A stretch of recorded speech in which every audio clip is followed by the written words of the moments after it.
Bonjour à tous. Je vous invite à prier avant de commencer la lecture. Seigneur notre Dieu, nous te remercions de ce que tu nous donnes le privilège de te connaître, le privilège d'avoir accès à ta parole et de mieux te connaître. Et nous te prions, Seigneur, humblement pour que nos cœurs soupirent encore après toi, que nos cœurs soient changés par toi, par ton esprit. Merci pour ta parole qui fait cela en nous. Et bénis ce moment, Seigneur. Amen.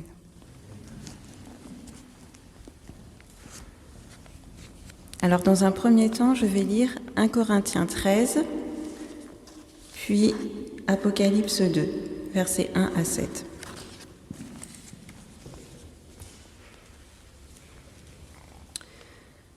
Quand je parlerai les langues des hommes et des anges, si je n'ai pas la charité, je suis un airain qui résonne, ou une cymbale qui retentit.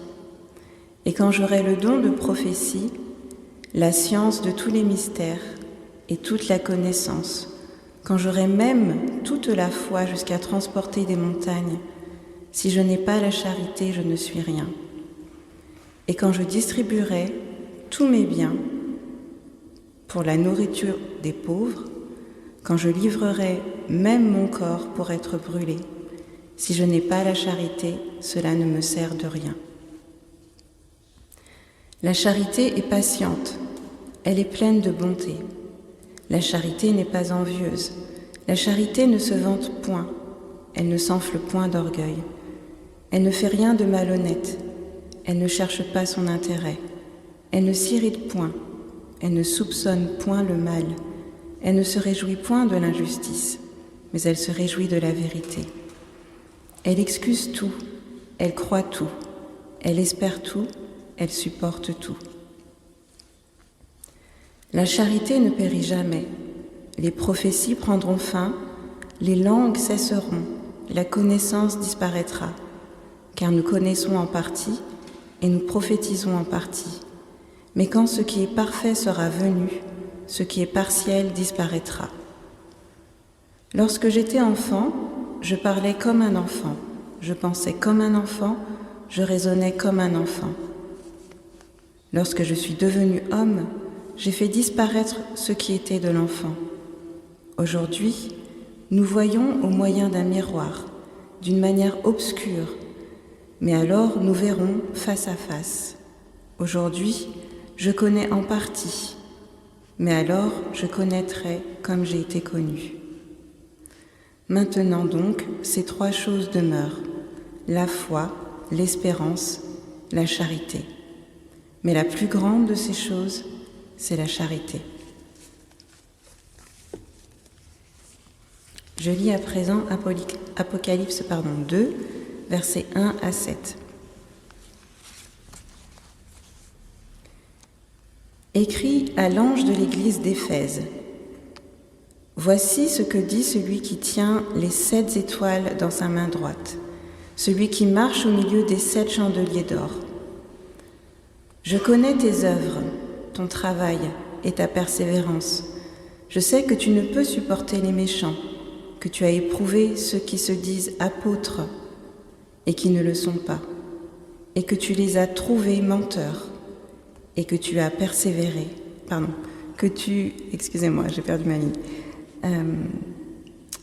Je sais que tu ne peux supporter les méchants, que tu as éprouvé ceux qui se disent apôtres et qui ne le sont pas, et que tu les as trouvés menteurs,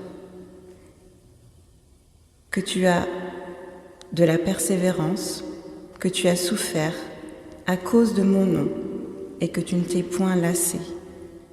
Mais ce que j'ai contre toi, c'est que tu as abandonné ton premier amour. Souviens-toi donc d'où tu es tombé. Repens-toi et pratique tes premières œuvres. Sinon, je viendrai à toi et j'ôterai ton chandelier de sa place, à moins que tu ne te repentes. Tu as pourtant ceci, c'est que tu hais les œuvres de Nicolaïte, œuvres que je hais aussi. Que celui qui a des oreilles entende ce que l'Esprit dit aux Églises. À celui qui vaincra, je donnerai à manger de l'arbre de vie, qui est dans le paradis de Dieu. Amen.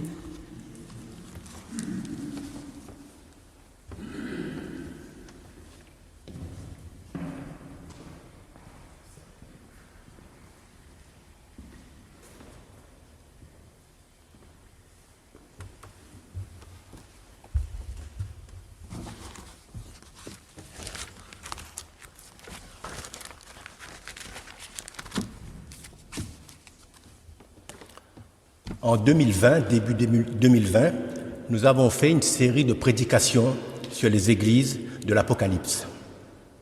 À cette époque, Armel n'était pas là et on avait discuté avec Armel pour refaire une série sur l'Apocalypse, d'autant plus que Armel voudrait aussi nous conduire dans le livre de Daniel par la suite, dans l'Ancien Testament, qui parle aussi des Apocalypses. On est en train de mettre cela en place avec Armel et durant l'année, on va développer cela.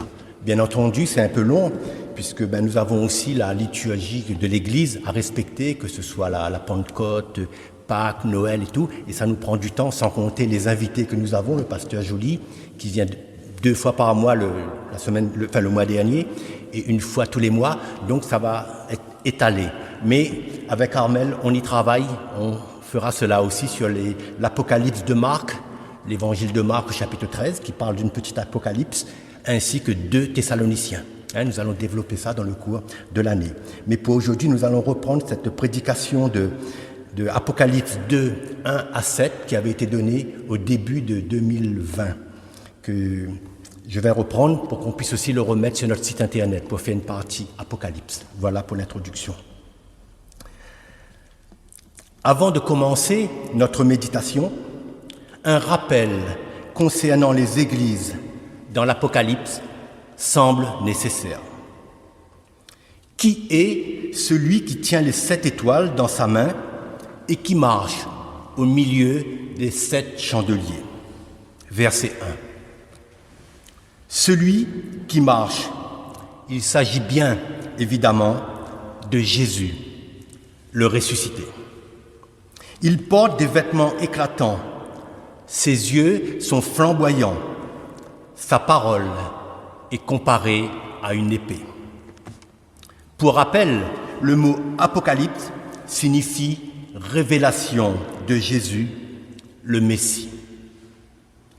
Qui était, qui est et qui vient. Jésus se manifeste tant dans le passé qu'au présent que dans le futur. Jésus est le Fils éternel, Dieu fait homme, le souverain sacrificateur, qui prend soin des 7 lampes ou chandeliers et qui offre le sacrifice pour le pardon. Il est lui-même l'agneau de Dieu. Le livre de l'Apocalypse prend sa source dans l'Ancien Testament, entre autres avec le livre de Daniel. Rien ne doit séparer les 2 parties du livre de la Révélation. Le livre de la Révélation n'est pas scindé en 2. L'Ancien Testament et le Nouveau Testament représentent un tout, une unité.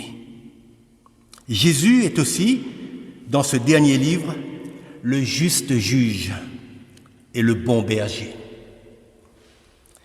Celui qui tient les 7 étoiles et les 7 chandeliers n'est autre que Jésus. Mais que représentent les 7 étoiles et les 7 chandeliers? L'explication est donnée au chapitre 1, verset 20. Les 7 étoiles sont les 7 anges des églises et les 7 lampes ou chandeliers sont les 7 églises. Jean dévoile une réalité spirituelle qui échappe souvent à l'Église. L'Église n'est pas seule sur terre, et ça c'est un encouragement pour tous les chrétiens. Elle est accompagnée par Dieu. Les anges sont envoyés en service pour aider ceux qui vont hériter le salut. Hébreux 1,14. Les 7 églises sont les églises d'Asie mineure, l'actuelle Turquie. Elle existait au temps de Jean, à la fin du 1er siècle. Mais les 7 églises désignent aussi l'Église de tous les temps, en tout lieu, c'est-à-dire l'Église universelle du Christ. Les lettres adressées aux 7 églises correspondent à la communauté chrétienne d'une ville particulière. À l'époque, il n'y avait pas plusieurs dénominations. Aujourd'hui, on pourrait dire que ces lettres sont adressées à toutes les églises locales de toutes les dénominations. Mais il est bon de rappeler que toutes les églises forment l'Église du Christ, le corps du Christ. Une précision peut être donnée ici. Le chiffre 7 symbolise la perfection de Dieu. Il symbolise aussi la plénitude de la relation entre Dieu et son peuple dans le cadre de l'Alliance. Le livre de l'Apocalypse est construit autour du chiffre 7. 7 lettres à 7 églises, 7 sceaux, 7 trompettes, 7 chandeliers, 7 esprits, et ainsi de suite. Le chiffre 7 a une place spécifique dans la Bible. Le Shabbat, par exemple, était le 7e jour. Le système lévitique de l'Ancien Testament était fondé sur un cycle basé sur le chiffre 7. Le livre de l'Apocalypse est de même connu pour contenir 7 béatitudes. Je lis ces béatitudes. Heureux celui qui lit la prophétie. Heureux les morts qui meurent dans le Seigneur. Heureux celui qui veille pour le retour du Seigneur. Heureux ceux qui sont appelés au festin des noces de l'agneau. Heureux et saints ceux qui ont part à la première résurrection. Et enfin, non, juste avant, heureux celui qui garde les paroles de la prophétie de ce livre. Et enfin, heureux ceux qui observent ces commandements afin d'avoir droit à l'arbre de vie. Éphèse est donc une des 7 églises mentionnées dans l'Apocalypse. Que représentait cette ville à la fin du 1er siècle? Éphèse était une véritable métropole. Près de 300 000 habitants y vivaient. C'était beaucoup pour l'époque. C'était un centre politique de la province romaine d'Asie, un important port de commerce et un centre religieux très réputé. C'est là que se trouvait le temple de Diane, Artémis en grec, la déesse vénérée par les Éphésiens, mais aussi dans tout l'Empire romain et grec. Le temple d'Artémis est l'une des 7 merveilles du monde antique. Sa première construction remonte vers 560 avant Jésus-Christ. Elle a été financée par le roi Crésus, qui était très riche, comme chacun sait. C'est dans cette ville que l'apôtre Paul, 40 ans auparavant, avait effectué un travail missionnaire fructueux. En effet, une grande foule s'est convertie via le ministère de Paul qui était conduit par l'Esprit de Dieu. Éphèse était l'église mère des églises d'Asie mineure. Le livre des Actes, au chapitre 19, raconte le travail missionnaire de Paul. Et force est de constater que ce n'était pas une tâche facile pour lui et ses compagnons. Plusieurs apôtres ont écrit à l'église d'Éphèse ou aux églises d'Asie. En effet, après la mort de Paul, Timothée a passé la plupart de son temps à Éphèse. C'était le pasteur de la ville d'Éphèse, Timothée. L'apôtre Pierre a adressé sa première épître aux églises d'Asie.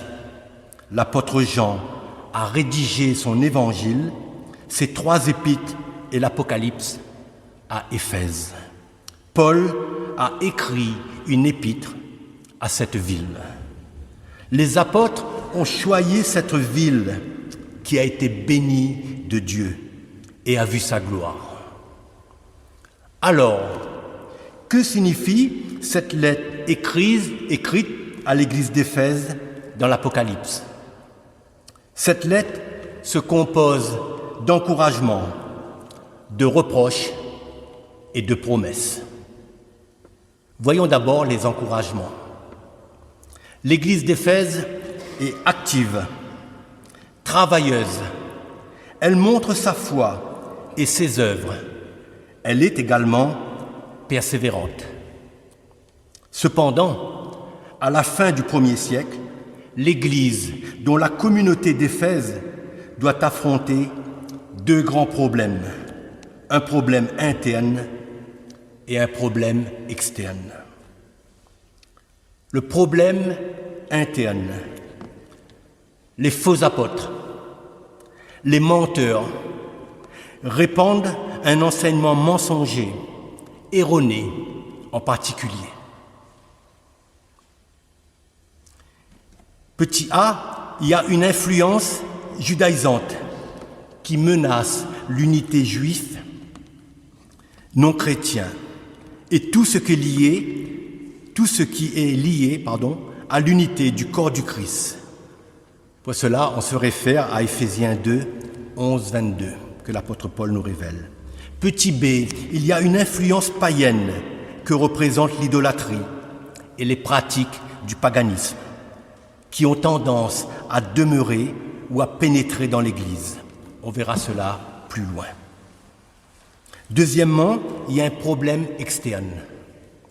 L'Église subit les persécutions de la part, petit a, des Juifs qui refusent de reconnaître Jésus le Messie d'Israël et qui s'opposent à la propagation de l'Évangile, notamment dans les synagogues.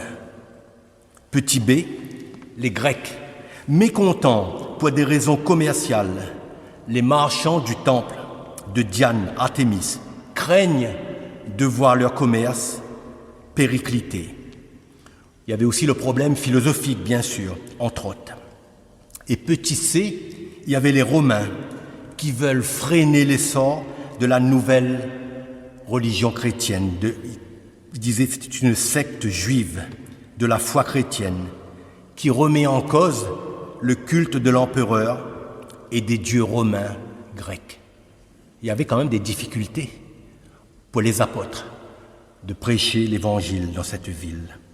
Or, malgré cette situation d'opposition, l'Église d'Éphèse est toujours à l'œuvre. Elle témoigne activement de sa foi au Messie, Jésus, et persévère dans cette voie. Elle endure avec patience la persécution et fait preuve de sagesse et de discernement pour démasquer les pseudo-apôtres. Elle ne s'est pas découragée. C'est une Église en bonne santé, saine et missionnaire à bien des égards. Ses qualités sont remarquables. Cette Église est sensible aux enseignements des apôtres et de Timothée. Lorsque Jésus encourage l'Église d'Éphèse, il met en avant ses qualités et dit « Je connais tes œuvres, ton travail et ta persévérance. » C'est ce que le Christ met en avant. Œuvre, travail, persévérance. Ici, ce sont les fruits des enseignements de Paul qui ressortent. Et pour cela, je vous invite à relire chez vous le livre des Éphésiens. Dans l'Épître, Paul a écrit, je lis Saint Paul, « Car c'est par la grâce que vous êtes sauvés, par le moyen de la foi, et cela ne vient pas de vous, c'est le don de Dieu.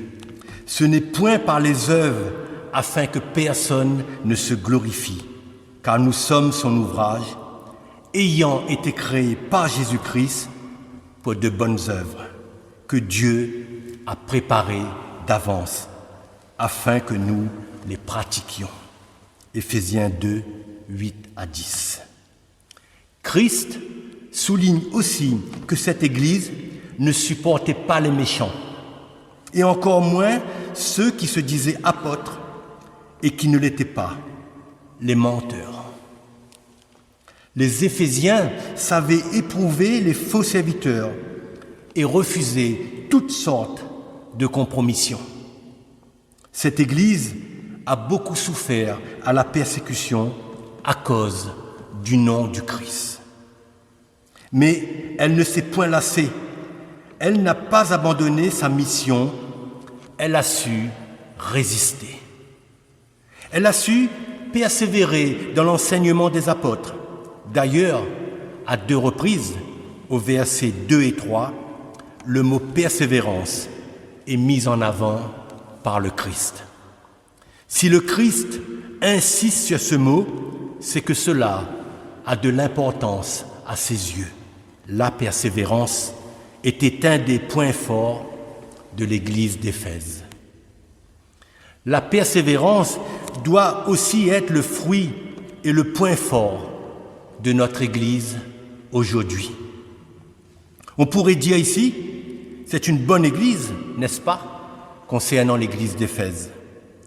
Mais le Christ ne s'arrête pas là, car le Christ espère plus de son Église, de son épouse. D'où les paroles du Christ, « Mais ce que j'ai contre toi ». Les reproches et avertissements. Après les encouragements, les reproches et le jugement à venir, si un changement radical n'a pas lieu. C'est un avertissement en fait de la part du Christ.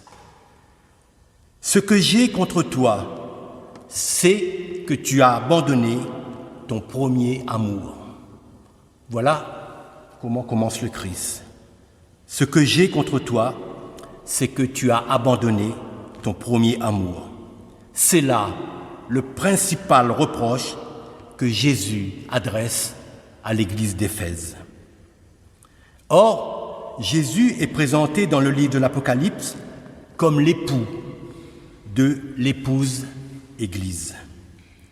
Pour notre compréhension, Christ prend un modèle connu des hommes, le couple. Une bonne relation au sein d'un couple est impossible sans amour. Nous le savons tous. Nous n'avons pas besoin de parler longtemps sur ce domaine, nous le savons tous. Mais l'amour peut se refroidir, se laisser gagner par la routine. Et la routine, c'est un piège pour l'amour. L'amour a besoin d'être entretenu, renouvelé, sans cesse. Et ça aussi, nous le savons. C'est l'amour qui commande toute activité, toute œuvre. Sans amour, cela ne sert de rien, nous dit 1 Corinthiens 13 qui a été lu.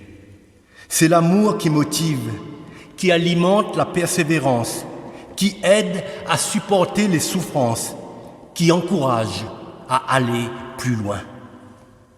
Dans son amour, le Seigneur continue de prodiguer des conseils et des avertissements à son Église. Le Seigneur dit, « Souviens-toi donc d'où tu es tombé. » Souviens-toi. La première chose est de se souvenir que c'est Dieu qui t'a sauvé et non l'inverse. C'est Dieu qui nous a sauvés. C'est lui qui nous a aimés le premier et non l'inverse. Car, dit la parole, nous étions perdus et sous le jugement de Dieu. C'est Dieu, par Jésus, qui est venu chercher l'homme au plus profond de sa faiblesse. Les Éphésiens s'étaient refroidis dans leur amour, alors qu'ils ont été choyés, enseignés, aimés.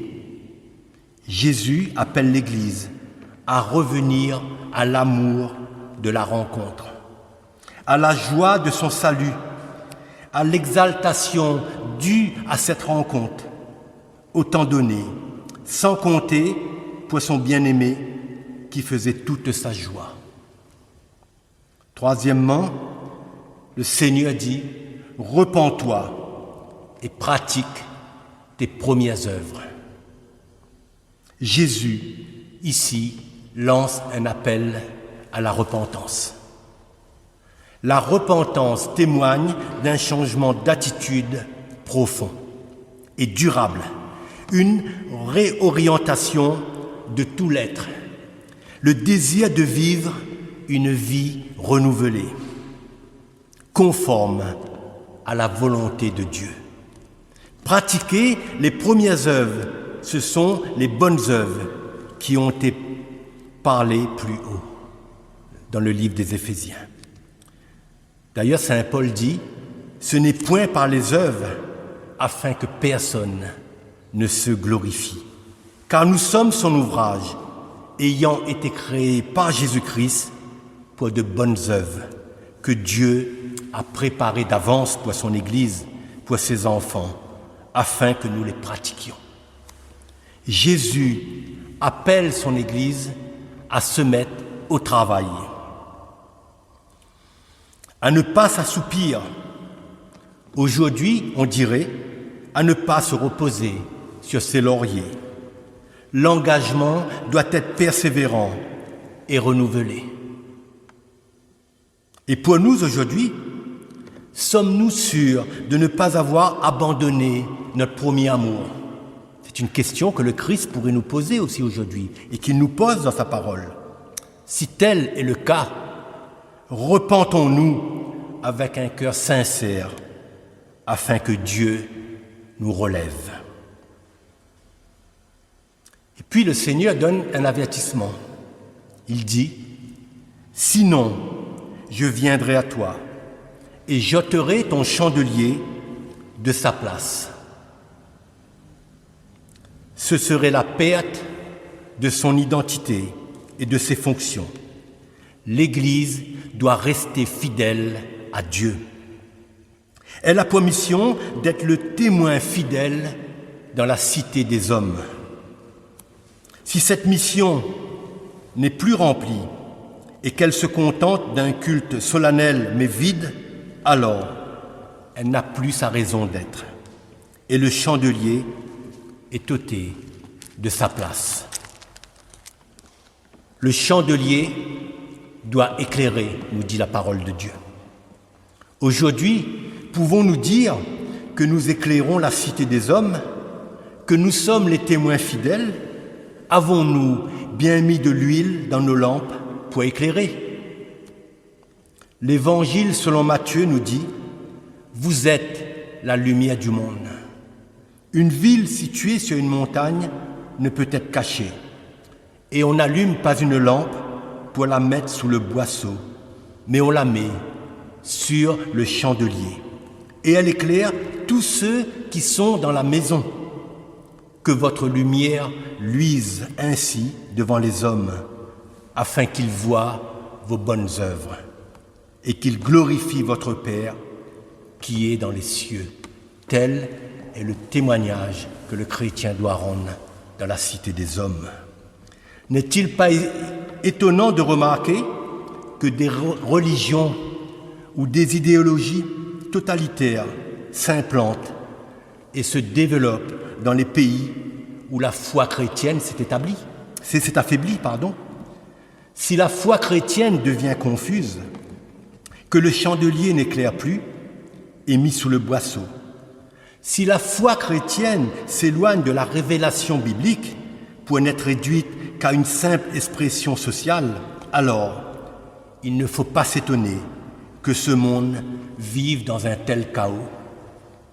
Le contenu des lettres adressées à l'Église de l'Apocalypse faisait apparaître parfois des églises très affaiblies, Ces lettres ont été écrites à peine un demi-siècle après la venue de Jésus. La persévérance peut vite s'amenuiser, diminuer, décroître. Il faut savoir rester vigilant, même si les sirènes du monde tentent de nous séduire. Si nous revenons ou demeurons dans notre premier amour, alors il n'y a pas de risque de chuter. Revenons à notre premier amour pour le Christ. Et puis, le Christ donne des encouragements et promesses. Premier encouragement. L'Église d'Éphèse est d'abord félicitée car elle n'a pas laissé s'infiltrer la doctrine des Nicolaïtes. On ne sait pas très bien ce que désigne ce terme, mais on le rapproche de deux autres noms qui apparaissent dans ces 7 lettres. Balaam et Jézabel. Nicolaïte, Balaam et Jézabel représentent les tentations du paganisme et de l'idolâtrie. Voyons petit a, l'idolâtrie. L'idolâtrie, c'est le fait de rendre un culte à d'autres dieux qu'au Dieu unique d'Israël. Ce qui était le cas du temps de la reine Jézabel et du prophète Élie, vous connaissez l'histoire, n'est-ce pas, qui combattaient cette déviance au sein du peuple d'Israël. 1 Roi 18. Dans sa première lettre, Jean dit « Petits enfants, gardez-vous des idoles ». 1 Jean 5, 21.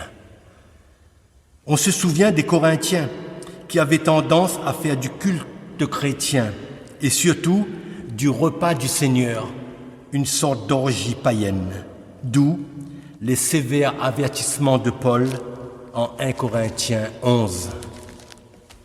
Aujourd'hui encore, nous devons nous garder des idoles. Bien évidemment, elles ne ressemblent en rien aux idoles du temps de Jean ou de Paul, mais le même esprit est à l'œuvre. Petit b, il y avait de l'immoralité sexuelle. Elle était très courante dans l'Empire romain. Elle était souvent liée à des cultes païens, comme celui de la déesse Diane, la déesse des Éphésiens, ou officier de très nombreuses prostituées sacrées, comme le mentionne Paul dans 1 Corinthiens 6, 15 à 16.